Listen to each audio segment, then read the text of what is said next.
નમસ્કાર દર્શક મિત્રો, હું ડૉક્ટર વૃંદન જયસ્વાલ શિશુ પરામર્શન વિભાગના આ એપિસોડમાં આપનું હાર્દિક સ્વાગત કરું છું. ચિલ્ડ્રન્સ રિસર્ચ યુનિવર્સિટી અને ઇન્ડિયન મેડિકલ એસોસિએશન મોરબીના સંયુક્ત ઉપક્રમે આજનો આ એપિસોડ આપની સમક્ષ રજૂ કરી રહ્યા છીએ. આજે આપણી સાથે ઉપસ્થિત છે ડૉક્ટર રમેશ બોડા સાહેબ, જેઓ MD પીડિયાટ્રિક છે અને જેઓનો આજનો વિષય છે બાળ વિકાસનું મનોવિજ્ઞાન. તો આવો આપ સૌ સાથે મળીને સાહેબનું સ્વાગત કરીએ અને સાહેબને આપણી સમક્ષ વિષય મૂકવા માટે રજૂઆત કરીએ. નમસ્તે સાહેબ. નમસ્તે. નમસ્કાર, હું ડૉક્ટર રમેશ બોડા, બાળરોગ નિષ્ણાત, સાગર ચિલ્ડ્રન હોસ્પિટલ મોરબી. આજે આપણી વચ્ચે એક બહુ જ અગત્યનો વિષય બાળકોના વિકાસ માટેનો એ છે બાળ વિકાસનું મનોવિજ્ઞાન. એના વિશેની થોડી ચર્ચા કરશું. તો પહેલાં જોઈએ મનોવિજ્ઞાનનો અર્થ શું છે.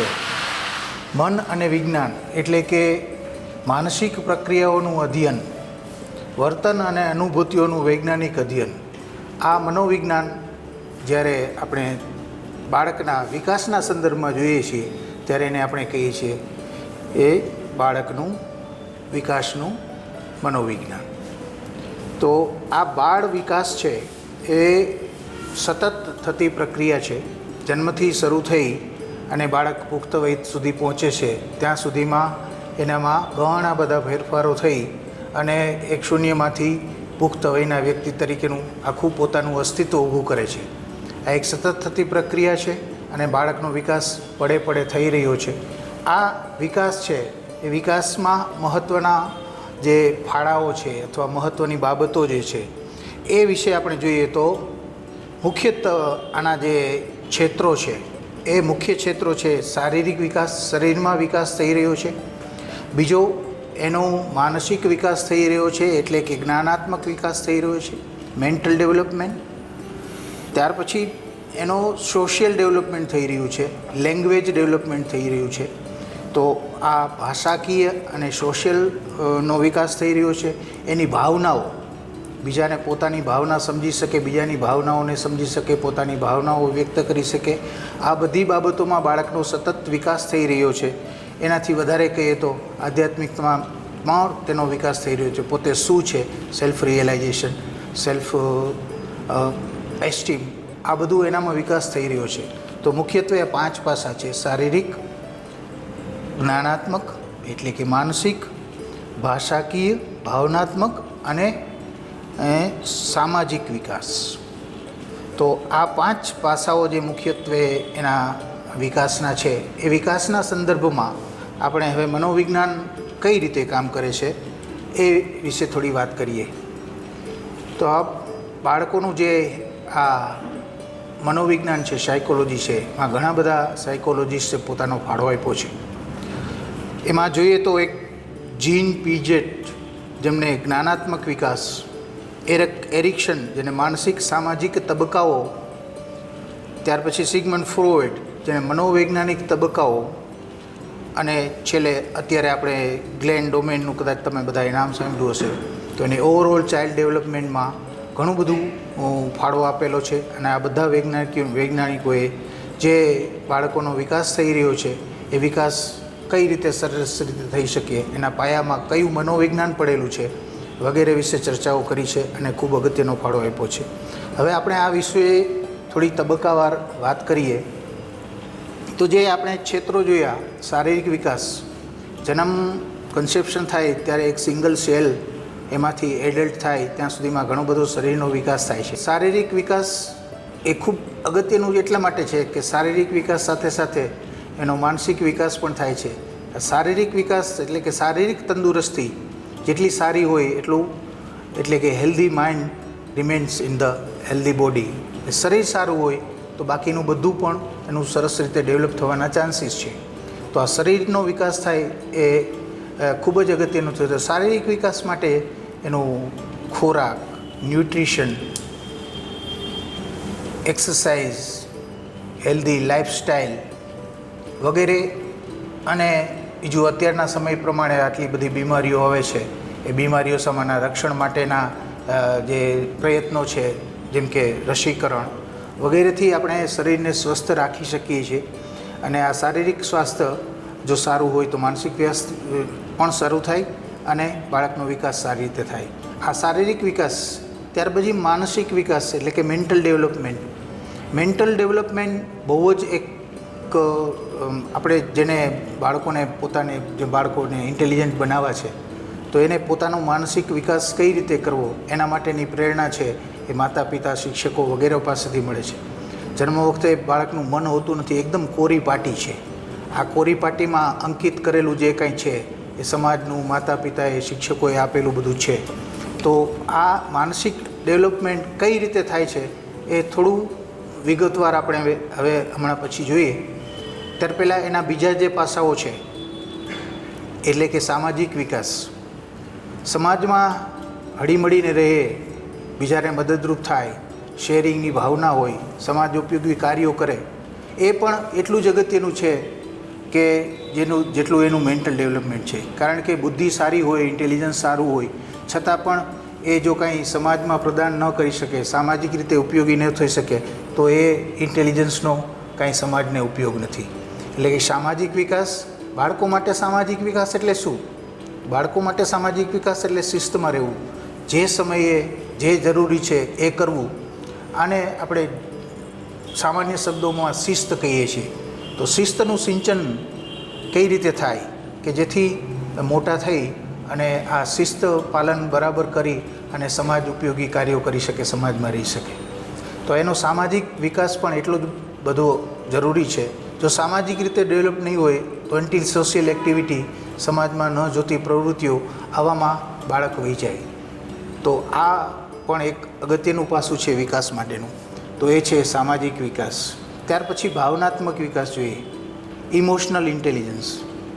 આપણે અત્યારે આઈક્યુ છે એને ઇમ્પોર્ટન્સ આપીએ છીએ, પણ ઇક્યુ એટલે કે ઇમોશનલ કોશન એને પણ એટલી જ અગત્યતા આપવાની જરૂર છે કે જેટલું આઈક્યુ છે.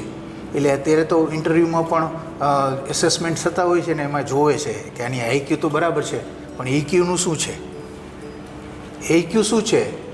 તો ઇક્યુ એટલે કે પોતાની ભાવનાઓ જે છે, એ ઇમોશન્સ છે, એ ઇમોશન્સને વ્યક્ત કરવાની કળા, એને સમજવાની કળા, કે પોતાને સારી રીતે પોતાની ભાવનાઓ વ્યક્ત કરી શકે, એ ભાવનાઓ ઉપર કંટ્રોલ કરવાનો થતો હોય ત્યારે કંટ્રોલ કરી શકે, સમજી શકે કે પોતાની અંદર કઈ ટાઈપની ફિલિંગ આવી રહી છે. અને બીજું, બીજાની ભાવનાઓને પણ સમજી શકે. કોઈ પણ સાથે ઇન્ટરેક્શન કરે છે તો સામેવાળી વ્યક્તિના શું છે ઇમોશન્સ એને પણ જો જાણી શકે તો આ છે એનો ઇમોશનલ કોશન. તો આ રીતે એનું ભાવનાત્મક વિકાસ. બાળકોમાં છે ને ઇમોશનલી બાળકો છે એ એડલ્ટ્સ કરતાં બહુ સારી રીતે કામ કરે છે. આ કદાચ તમને જાણીને આશ્ચર્ય થશે, પણ ઇમોશનલ કોશન ચિલ્ડ્રનનો એડલ્ટ્સ કરતાં વધારે હોય છે. એનું કારણ એ છે કે એ પોતાની જાતને 100% એક્સપ્રેસ કરી શકે છે. એને રડવું આવે ત્યારે રડે, હસવું આવે ત્યારે હસે, અને હસે તો ખડખડાટ હસે, રડે તો પોક મૂકીને રડે. What is this? This is the expression of emotions. આપણે પણ જેમ બાળક મોટું થતું જાય છે એમ આપણો ઇમોશન્સનો જે કોશન છે એને વધારવાના બદલે ઓછો કરતા જાય છે. કઈ રીતે? કે એની ઇમોશન્સ છે એને હંમેશા આપણે સપ્રેસ કરવાના પ્રયત્નો કરીએ છીએ. રડતો આવે તો કંઈક શાંત થા, કૂદકા મારતો કહેશે દોડાદોડી નહીં કર, હા શાંતિથી બેઠો છે તો કહેશે શું મૂઢની જેમ બેઠો છે.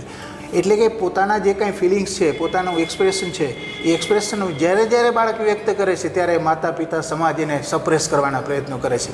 અને ધીમે ધીમે બાળક શીખી જાય છે કે અહીંયા કંઈ બહુ વ્યક્ત કરવાની જરૂર છે. તો આ જે એનું ઇમોશનલ જે ડેવલપમેન્ટ છે એટલે કે ભાવાત્મક વિકાસ છે એ પણ એટલું જ અગત્યનું પાસું બની રહે છે. અને છેલ્લે જોઈએ તો ભાષાકીય લેંગ્વેજ ડેવલપમેન્ટ, આ બધું 2 થી 5 વર્ષમાં બહુ સરસ રીતે બાળકોમાં વિકાસ થતો હોય છે. ત્યાર પછી અંતે સ્પિરિચ્યુઅલ એટલે કે આધ્યાત્મિક વિકાસ, પોતાની જાતને ઓળખી શકે, પોતાને સેલ્ફ રિયલાઇઝેશન હોય, સેલ્ફ એસ્ટીમ હોય, આવું હોય તો એ દરેક ક્ષેત્રમાં સફળતા મેળવી શકે. તો આ પોતાની જાતને ઓળખવી, હું શું છે એ ઓળખવી, એના પણ ગુણોમાં એમાં ધીમે ધીમે વિકસિત થતા હોય. એને એડલ્ટ થાય ત્યાં સુધીમાં જો આ સ્પિરિચ્યુઅલ એનું ડેવલપમેન્ટ પણ સારું થાય તો એ સમાજને ઘણું બધું પ્રદાન કરી શકે. તો આ મુખ્યત્વે 5 પાસાઓ છે. એમાં આપણે બીજા પાસાની થોડી વાત કરી. હવે આપણે વધુ ડિટેલમાં જોઈએ તો આ જે ડેવલપમેન્ટ છે અથવા તો વિકાસ જે પ્રક્રિયા છે બાળ વિકાસની પ્રક્રિયા. એ પ્રક્રિયા છે ને એ બધા સ્ટેજમાં જુદી જુદી રીતે થાય છે. અમુક ઉંમરે અમુક ડેવલપમેન્ટ બહુ ફાસ્ટ થાય છે, અમુક ઉંમરે અમુક ડેવલપમેન્ટ બહુ ધીમું હોય છે, અમુક ઉંમરે અમુક ડેવલપમેન્ટ બહુ વધુ થાય છે. તો આ એક સમજવાની જરૂર છે કે જેથી બાળકની ઉંમર પ્રમાણે આપણે સમજી શકીએ કે અત્યારે એનું સ્ટેટસ કયું છે અને કયા વિકાસનો એનો તબક્કો છે અને કઈ ઝડપે વિકાસ થઈ રહ્યો છે.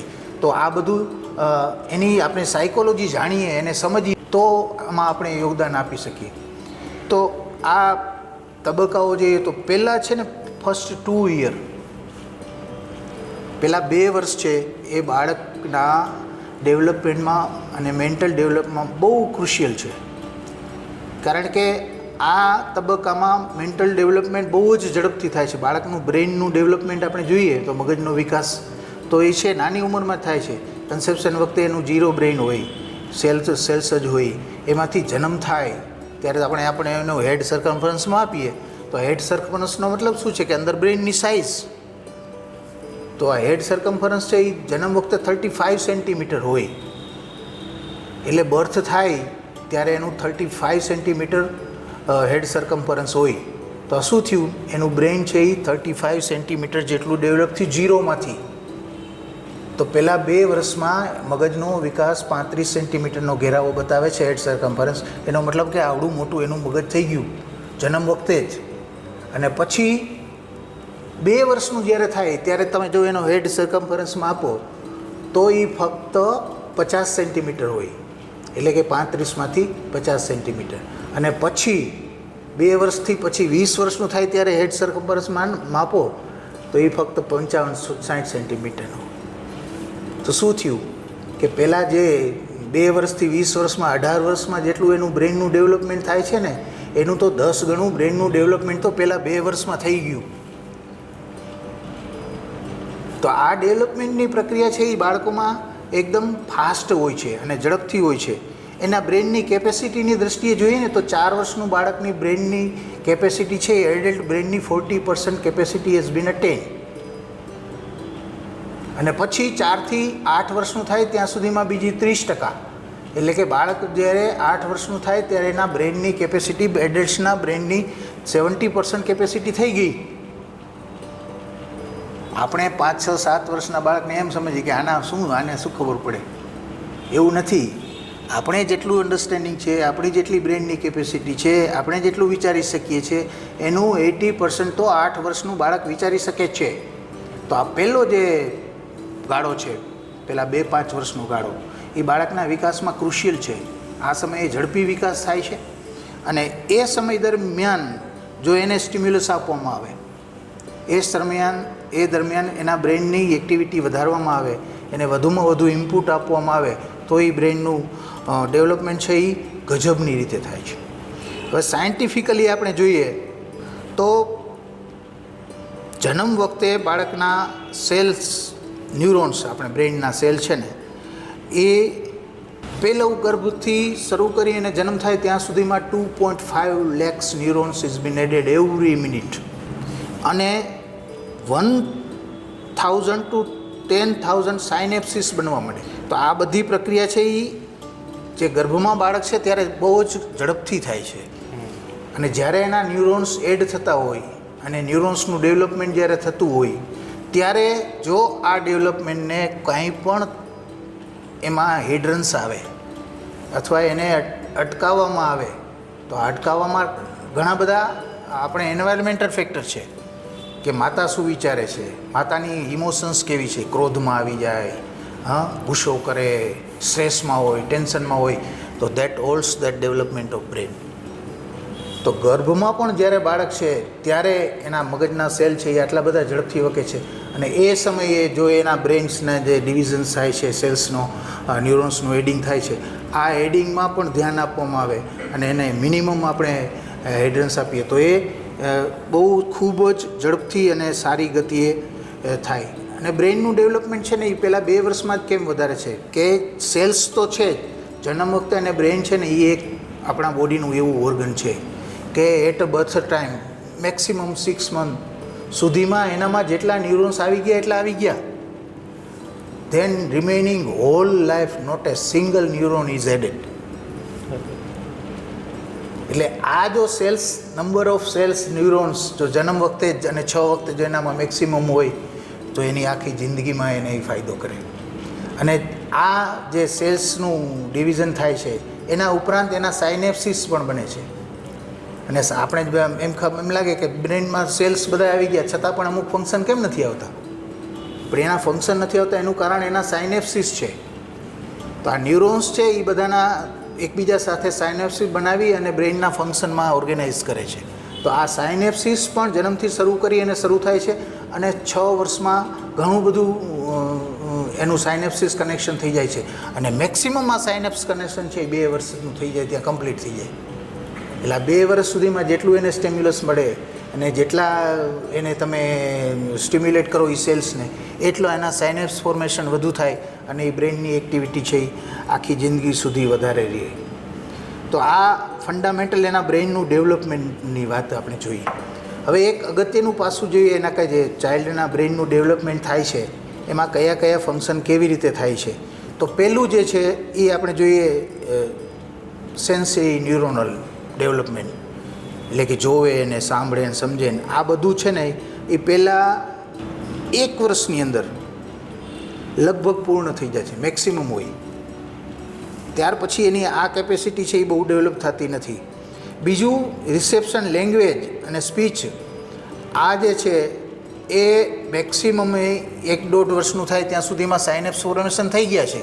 એટલે આ સમયે જો એને સ્ટિમ્યુલસ વધારે મળે, બોલાવવા માટેના પ્રયત્નો, સાંભળવાનું સારું ના એ રીતે જો સ્ટિમ્યુલસ મળે તો હિયરિંગ અને લેંગ્વેજ ડેવલપમેન્ટ બહુ સારી રીતે થાય.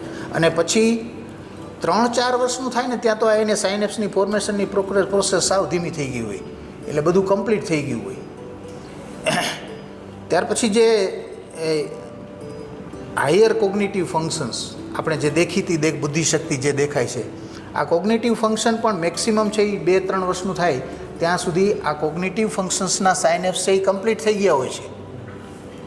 એટલે 2 વર્ષ પછી એ સાયનેપ્સિસ બનવાની પ્રક્રિયા બહુ ઓછી હોય છે. એટલે એમાં પણ 2 વર્ષનું બાળક થાય ત્યાં સુધીમાં તમારે જેટલું મેક્સિમમ એનું ઇન્ટેલિજન્સ વધારવા માટેના પ્રયત્નો કરવા હોય એ કરી શકાય. તો આ થોડીક વાત આપણે એના બ્રેઇનના ડેવલપમેન્ટની જોઈ. બાળકોનો મેઇન જે બ્રેઇનના ફંક્શન છે, અત્યારનો આ રિસેન્ટ અને હોટ ટોપિક છે, એ આપણા જે બ્રેઇનના ફંક્શન્સ છે એને રાઇટ બ્રેઇન ફંક્શન્સ અને લેફ્ટ બ્રેઇન ફંક્શન્સ એવી રીતે બે રીતે ડિવાઈડ કરવામાં આવે છે. તો જે આપણા ઇન્ટ્યુઝન કહીએ, અંતસ્ફૂર્ણા, ક્રિએટિવિટી, ઇમોશન્સ, મ્યુઝિકલ સેન્સ, જેને આપણે બધું આર્ટ કહીએ છીએ, આ ફંક્શન્સ છે ને they are right brain functions.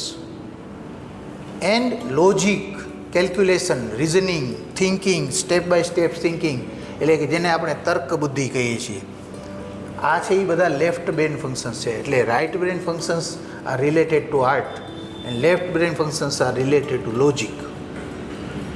બાળકોમાં right brain functions are fully develop since birth. એટલે એને અંતસ્ફૂર્ણાઓ થાય છે. He or she child is always creative, નવું કરી શકે છે. એનામાં ઇમોશન્સ છે, ઇમોશન્સને સમજવાની, એક્સપ્રેસ કરવાની, બીજાને ઇમોશન્સને સમજવાની એનામાં શક્તિ છે. એટલે તમે જોયું છે કે બાળક છે ને આમ તમારા કોઈ પરિચિત અપરિચિત બાજુમાં ઊભું હોય અને તમે એને બાળકની સામે જોવે ને ત્યાં એની પાસે જવું હોય ને તો જ જાય, ન જવું હોય તો ન જાય. કેવી રીતે નક્કી કરે છે? એ નક્કી કરે છે સામાવાળાની અંદર શું ચાલે છે ને એ બધું એ ઓળખી જાય. એટલે કે આ ખરેખર આને મારા તરફી પ્રેમ છે અને તેડવું છે કે દેખાડો કરવા માટે તેડવું છે. તો આ ઇમોશન્સને સમજી ગયું એ, એટલે કે ઇમોશનલ ઇન્ટેલિજન્સ એનામાં છે. આર્ટ, મ્યુઝિક, આ બધી સેન્સ બાળકોમાં જન્મથી બધું હોય છે. જો એટલું અર્લી જેટલું ડેવલપમેન્ટ કરવામાં આવે એટલું વધી શકે. અને logical brain usually start developing after 4 years.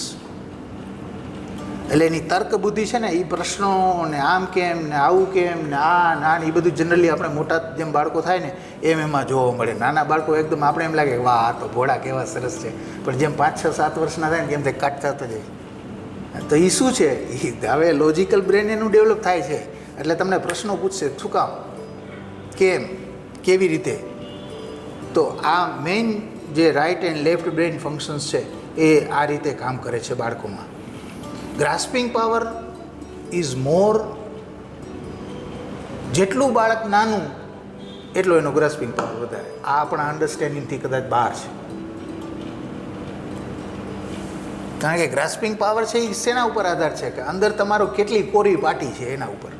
બાળકોમાં બધી કોરી પાટી છે, એટલે તમે જે આપો ને એ બધું ગ્રહણ કરે, જે આપો ને એ બધું. આપણા માઇન્ડમાં કેટલી બધી ગરબડ હાલતું હોય, એટલે કહેવામાં આવે એમાંથી 50-60%, 70% તો આ કાનમાંથી આવ્યું ને આ કાનમાં વહી ગયું.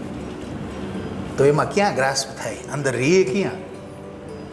અંદર કેટલાય વિચાર હાલતો, અહીંનો વિચાર, નાઈનો વિચાર, નાનું આમ કેમ, આનું કામ કેમ. આપણે અહીંયા છીએ તો માઇન્ડ હાલતું હોય, ઘરે શું હાલતું હશે, ઓફિસમાં શું હાલતું. નું કારણ છે આ બધું જ ગડબડ છે, એટલે જાય જ નહીં અંદર. બાળકોમાં આ ગડબડ નથી, એટલે ગ્રાસ્પિંગ પાવર વધારે. એટલે જેટલે એમ બાળક નાનું એમ એની ગ્રાસ્પિંગ પાવર ઓછું. ત્યાર પછી બાળકોની પ્રાયોરિટીઝ છે, they are different from adults. આપણી પ્રાયોરિટી છે ખાવી પીવીને મજા કરવી. કાંઈ પણ વિચાર કરતા એમ કહે જમવાનું મળી ગયું છે ને. હા, બેને આવીને અત્યારે પૂછ્યું કે જમવાનું મળી ગયું છે ને. કારણ કે આપણી પ્રાયોરિટી ઇઝ ફૂડ, અને ફૂડ પછી બીજું બધું ઘણું બધું આવે. પણ બાળકોની પ્રાયોરિટી આવી નથી, એટલે મમ્મીને અને બાળકોને છે ને આમાં સ્ટ્રગલ થાય. મમ્મીને ખવડાવવું છે, બાળકને ખાવું નથી, કારણ કે એના માટે પ્રાયોરિટી છે જ નહીં. Food is not a priority. કઈ પ્રાયોરિટી છે? Learning is the priority of children. શું મળે છે, ક્યાંથી મળે છે, શું જાણવા મળે છે, ક્યુરિયોસિટી. એટલે જેમ બાળક નાનું ને એમ એની આ ક્યુરિયોસિટી વધારે, જોતું હોય, સમજતું હોય, જાણતું હોય, આવું કરે છે. એટલે એ કારણ કે એની પ્રાયોરિટી પહેલી છે એ લર્નિંગ છે, એની ફૂડ છે જ નહીં, એનું બીજું બધું છે જ નહીં. બીજી પ્રાયોરિટી છે પ્લેઇંગ, રમવું. રમે છે શું કામ? એમાંથી એને નવું નવું મળે છે. Playing becomes a part of learning. એટલે લર્નિંગ છે. પછી બીજી પ્રાયોરિટી છે એ છે પ્લે, અને ત્રીજી પ્રાયોરિટી છે સ્લીપ, અને પછી ચોથી પ્રાયોરિટીમાં ફૂડ આવે. એટલે તમે ફૂડ ઓફર કરો છો એના પહેલાં જોઈ લો કે આ પહેલી પ્રાયોરિટી છે એ પૂરી થઈ ગઈ છે. બાળક સ્કૂલેથી ઘરે આવે, દફતર એક બાજુ આમ ઘા કરી મૂકે, મમ્મીએ થાળી તૈયાર કરી. પહેલું કામ કે આ જમી લે બેટા, જમી લે. એ સવારની 8 વાગ્યાની ગઈ છો, 2 વાગ્યા સુધી તને ભૂખ લાગી ગઈ છે, જમી લે. જમે છે? નથી જમતા. કારણ શું છે? એને બધું કેવું છે પહેલાં તો સ્કૂલમાં શું થયું, કેમ થયું, કેવું છે, શું જાણવા મળ્યું, શું શીખવું, હવે શું કરવાનું છે. મમ્મીને સાંભળવાનો ટાઈમ જ નથી, ખોરાક માટે થઈ. એટલે આ સ્ટ્રગલ થાય. પણ એને જ્યારે તમે ક્યુરિયોસિટી છે એને શાંત કરો, એને કાંઈ રમત બાકી છે, જાણવું છે, પૂરું કરો, એને આરામ થોડો કરવા દો. અને પછી જો એને એની બધી રિક્વાયરમેન્ટ પૂરી થઈ જશે એટલે ભૂખ લાગશે એટલે આરામથી કહેશે કે મને જમવાનું દો. તો આ છે બાળકોની પ્રાયોરિટી ડિફરન્ટ છે. આપણે એને સમજી શકતા નથી એટલે સ્ટ્રગલ થાય છે.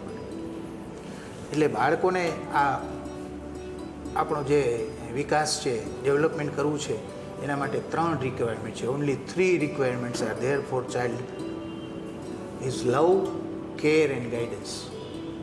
તમે તમારો ભરપૂર એને પ્રેમ આપો, એની લેવાય એટલી કાળજી રાખો, અને જરૂર હોય ત્યારે માર્ગદર્શન આપો. Guidance is not instruction. વારંવાર કહેતા જ આખો ગામને નામ કરો, નામને નામ કરો, નામને કાંઈ નહીં. એને કરે છે ત્યારે એમાં છે શું જરૂર છે એ પ્રમાણે ગાઈડન્સ આપો. બેટા ત્યારે આમાં આમ કરાય, દેટ ઇઝ ગાઈડન્સ. આ 3 જ વસ્તુની બાળકોને જરૂર છે. તો પહેલાં 5 વર્ષમાં આ બ્રેઇનના ડેવલપમેન્ટમાં અને આ રીતે આપણે કામ કરીએ તો એના વિકાસમાં ઘણું બધું થાય. આ થોડા એના સ્ટેજના તબક્કાઓ આપણે જોયા. પછી બીજું સ્ટેજ આવે 5 થી 10 વર્ષ. હવે છે ને બાળક છે એ આઉટર વર્લ્ડમાં જવા માંડે, સ્કૂલે જાય, બધું શીખવા માંડે, બહાર નીકળે, ગેધરિંગ્સમાં જાય. તો હવે પછી એનું સામે સોશિયલ ડેવલપમેન્ટ કયો, લેંગ્વેજ ડેવલપમેન્ટ કયો, નોલેજ મેળવવાનું ડેવલપમેન્ટ કયો, આ બધું એને 5 થી 10 વર્ષમાં થાય. એટલે પહેલાં પ્રાઇમરી એજ્યુકેશનમાં જાય છે ત્યારે અહીંયાથી એને આ ઘણું બધું મળે છે.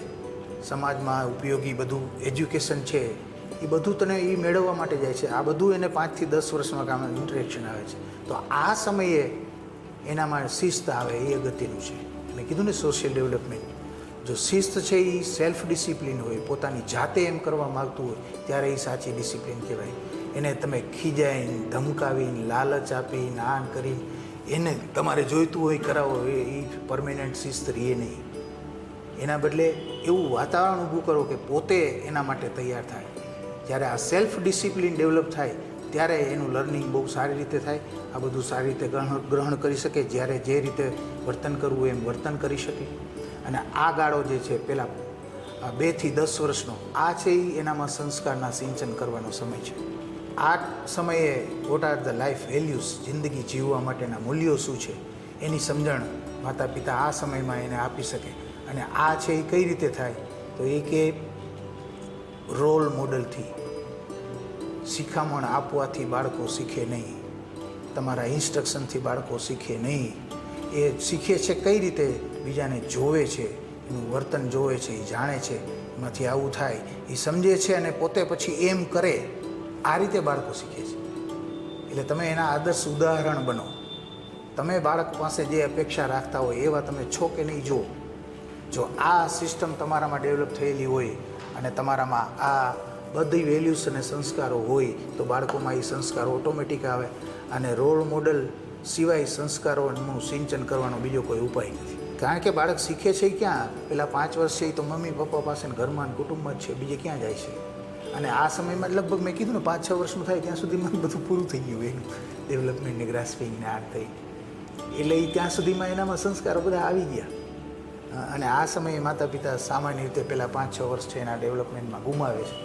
આ એક બહુ જ અગત્યનો ગાળો છે અને એ સમયે વધુમાં વધુ એનું ડેવલપમેન્ટ કરવા માટેના પ્રયત્નો કરવા જોઈએ અને એ પ્રમાણે થઈ શકે. ત્રીજો તબક્કો આવે એ 10 to 20 years એટલે કે એડોલેસન્સ લાઈફ. મેં કીધું ને એમ પહેલાં 2 તબક્કાનો વિકાસનો ગાળો છે એ જુદો છે અને હવે એડોલેસન્સ લાઈફ છે એનો પણ વિકાસનો ગાળો જુદો છે. એટલે કે તમે નાના 2, 4, 5 વર્ષના બાળકોને જેવી રીતે હેન્ડલ કરતા હોય એવી રીતે એડોલેસનને હેન્ડલ ન કરી શકો. કારણ કે એની બ્રેનની ક્ષમતા છે, એની સમજણ શક્તિ છે, એના શરીરના માનસિકના સાયકોલોજીકલ ડેવલપમેન્ટનું લેવલ શું છે આ બધું જોવું જો તો પછી તમે એને વિકાસ માટે મદદરૂપ થઈ શકો. એડોલેસન્સ બ્રેઇન છે એ અત્યાર સુધીની સમજણ હતી એના કરતાં અત્યારનું નવું ડેવલપમેન્ટ જરાક જુદી વાત કરે છે. અને એ છે કે બ્રેઇનનું ડેવલપમેન્ટ પહેલાં 10-15 વર્ષમાં જ કમ્પ્લીટ થઈ જાય છે એવું નથી. એના મેચ્યુરેશનની દૃષ્ટિએ જોઈએ તો એની જે લિમ્બિક સિસ્ટમ છે, હાઇપોથેલેમસ જે કે ઇમોશનલ પાર્ટ્સ ઓફ બ્રેઇન છે કે જે ઇમોશન્સને કરે છે એ પાર્ટ છે ને એ ડેવલપ થઈ ગયો છે. પણ જે કોગ્નિટિવ ફંક્શન્સ છે જે એટલે કે ડિસિઝન પાવર, નિર્ણય કરવાની ક્ષમતા, પ્રી ફ્રન્ટલ કોર્ટેક્સ એનો જે પાર્ટ છે પ્રી ફ્રન્ટલ કોર્ટેક્સ એટલું ડેવલપ નથી થયું. એટલે કે એનામાં ઇમોશન્સ છે આ બધું છે પણ એને હેન્ડલ કરવાની એનામાં જે ઇન્ટેલિજન્સ જોઈએ પ્રી ફ્રન્ટલ કોર્ટેક્સનું ડેવલપમેન્ટ હોય તો આ જે ડિસિઝન પાવર છે એ એનામાં નથી. એટલે આ ચાઇલ્ડ છે એ રિસ્ક ટેકિંગ બિહેવિયર લે છે કારણ કે એ ઇમોશન્સથી ડ્રાઈવ થાય છે. એને પરિણામ શું હશે, ભવિષ્યમાં શું થશે એ નિર્ણય કરવાની ક્ષમતા હજી એટલીમાં ડેવલપ નથી થઈ. એટલે જો 15, 16, 17 વર્ષના બાળકો છે ને બહુ જ રિસ્કી ટેકિંગ બિહેવિયર કરતા હોય. એકદમ વાહન હલાવે, ક્યાંય પણ મિત્રોને પિયર પ્રેશરને અત્યારે આવે ડ્રગ્સના રવાડે ચડે ને સેક્સ્યુઅલ એક્ટિવિટીમાં ઇન્વોલ્વ થાય. તો આ બધું કેમ થાય છે કે ઇમોશન્સ છે, ઇમોશન્સ ઘણી બધી છે પણ એને કંટ્રોલ કરવા માટેનું પ્રી ફ્રન્ટલ કોર્ટેક્સનું ડેવલપમેન્ટ એનામાં બહુ છે નહીં. આ સમયે એને શું જરૂર પડે કે એના જે આ ડિસિઝન મેકિંગમાં માતા પિતા જો મદદ કરી શકે અને એની ભાવનાને સમજી અને એનું ડિસિઝન શું હોય, કેવી રીતે હોય આ પ્રમાણેનું ગાઈડન્સ જો માતા પિતા આપે તો આ સમયમાં આવી જે બિહેવિયર છે એ બિહેવિયરને આપણે રોકી શકીએ અને એમાંથી એને નુકસાન થતું અટકાવી શકીએ. એટલે કે બાળકોની જે ઉંમર પ્રમાણે છે એ ઉંમર પ્રમાણેનો આ જે વિકાસ છે એના વિકાસનું મનોવિજ્ઞાન આપણે સમજીએ તો બાળકોને આપણે હેન્ડલ કરવા પડે એ આપણે સરસ રીતે કરી શકીએ. એડલ્ટ્સમાં 3 વસ્તુ મેં પીડિયાટ્રિક્સ એજ એક્યુટમાં કીધું ને 5, 6, 7, 8, 10 વર્ષના બાળકોને આપણે લવ, કેર એન્ડ ગાઈડન્સથી ટ્રીટ કરવા જોઈએ. પણ હવે આ એડોલેસન્સને 3 વસ્તુથી ધ્યાન રાખવાનું. એક લવ બેઝિક છે બેયમાં. મોટા થઈ ગયા છે એટલે એનો કંઈ માતા પિતાનો બીજાનો એના પ્રત્યેનો પ્રેમ ઓછો થઈ જાય એવું ન ચાલે, કારણ કે એને પણ પ્રેમની એટલી જ જરૂરિયાત છે કે જેટલી નાના બાળકને છે. એટલે લવ, લેટિટ્યૂડ એન્ડ લિમિટ. એને જ્યારે જરૂર હોય ત્યારે છૂટ આપો અને જરૂર હોય ત્યારે લિમિટમાં રાખો. આ લિમિટ શું છે, કયા ઉંમરે કઈ લિમિટમાં રહેવું જોઈએ એની સાથે ડિસ્કસ કરી અને નક્કી કરેલું હોવું જોઈએ. તમે એમ જ કંઈ ઇમ્પોઝ કરવા માગશો તો એડોલેસન્સ એજ ગ્રુપમાં બાળક તમારું એવી રીતે નહીં માને. એના બદલે જો એને એના નિર્ણયના સાથે સામેલ રાખ્યો હશે અને એનો નિર્ણય જે છે એ જ બરાબર છે એવું એને લાગશે તો એ નિર્ણયને ફોલો કરશે. એટલે ડિસિઝન મેકિંગમાં એડોલેસન્સને ઇન્વોલ્વ કરો, એની સાથે કોમ્યુનિકેશન રાખો, એની સાથે વાતો કરો, એને ખુલ્લા મને જે કાંઈ એનામાં આવે છે એ બધું ચર્ચા કરવા દો. આવું હશો તો એના સ્ટેટસની તમને ખબર પડશે, એને સારી રીતે સમજી શકશો અને એને જ્યારે પણ કંઈ તકલીફમાં આવી જાય, એવી સિચ્યુએશનમાં આવી જાય અથવા તો એવી રિસ્ક ટેકિંગ બિહેવિયર એને લઈ લીધી તો એ સમયે જો તમારું કોમ્યુનિકેશન એની સાથે સારું હશે તો એ કોમ્યુનિકેશનના લીધે તમને ખબર પડશે અને એ ખબર પડશે તો સાચું અને સારું ગાઈડન્સ તમે ત્યારે આપી શકશો અને એ રિસ્કી બિહેવિયરમાંથી તમે એને છોડાવી શકશો. તો આ 3 વસ્તુ લવ, લેટિટ્યૂડ એન્ડ લિમિટ એડોલેસન્સમાં આ રીતે આપણે કાળજી રાખીને કરી શકીએ. તો આપણે થોડીક વાતો આજે બાળકોનું ડેવલપમેન્ટમાં એની સાયકોલોજી શું હોય છે, બાળ વિકાસનું મનોવિજ્ઞાન એના વિશેની થોડી વાત કરી. તમે બધાએ શાંતિથી મને સાંભળ્યો એ બદલ ખૂબ ખૂબ આભાર. Thank you. તો દર્શક મિત્રો, કેવું સરસ નવું જાણવા મળ્યું ને. સાહેબે આપણને તબક્કા વાઇઝ બાળ વિકાસનું મનોવિજ્ઞાન શું હોય અને તેમાં માતા પિતાની ભૂમિકા શું છે એ બહુ સહજ રીતે આપણને સમજાવી. તો માટે સાહેબ, હું આપનો ચિલ્ડ્રન્સ રિસર્ચ યુનિવર્સિટી તરફથી ખૂબ ખૂબ આભાર માનું છું. દર્શક મિત્રો, મળીશું આપણે એક નવા એપિસોડમાં. ધન્યવાદ.